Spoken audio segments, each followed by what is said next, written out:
एक गांव में रामू नाम का एक किसान रहता था। वह मेहनती और ईमानदार था।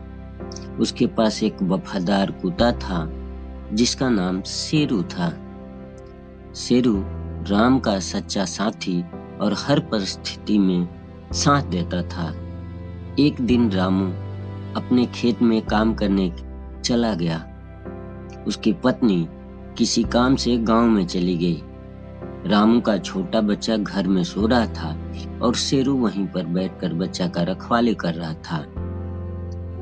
अचानक मौसम खराब हो गया और तेजी से बारिश शुरू हो गई। रामू तेजी से भागकर घर लौटने लगा। जब वह घर पहुंचा तो देखा कि उसका छोटा बच्चा जो पालने में सो रहा था कहीं नजर नहीं आ रहा है। रामू घर में इधर उधर देखने लगा। तब तक उसकी नजर शेरू पर पड़ी जिसकी मुंह से खून टपक रहा था।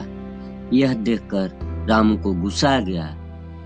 रामू ने सोचा कि शेरू ने उसके बेटे को नुकसान पहुंचा दिया है। बिना सोचे समझे रामू ने एक लाठी उठाई और शेरू को जोर जोर से पीटने लगा। थोड़ी देर बाद रामू को अपने बच्चे के रोने की आवाज सुनाई दी। रामू देखा कि बच्चा पास के कमरे में सुरक्षित था। वहीं पर एक बड़ा सांप मरा हुआ पड़ा था। रामू समझ गया कि शेरू ने उसके बच्चे की जान बचाने के लिए सांप से लड़ाई की और मार दिया। रामू सब कुछ छोड़कर शेरू के पास पहुंचा, लेकिन बहुत देर हो चुकी थी। शेरू दम तोड़ चुका था।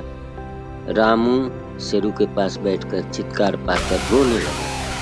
रामू को अपनी गलती पर गहरा पछतावा हुआ, लेकिन वह शेरू को वापस नहीं ला सकता था। इस कहानी से हमें यह सीख मिलती है कि हमें किसी भी स्थिति में जल्दबाजी में निर्णय नहीं लेना चाहिए, बल्कि पहले सच्चाई को समझना चाहिए।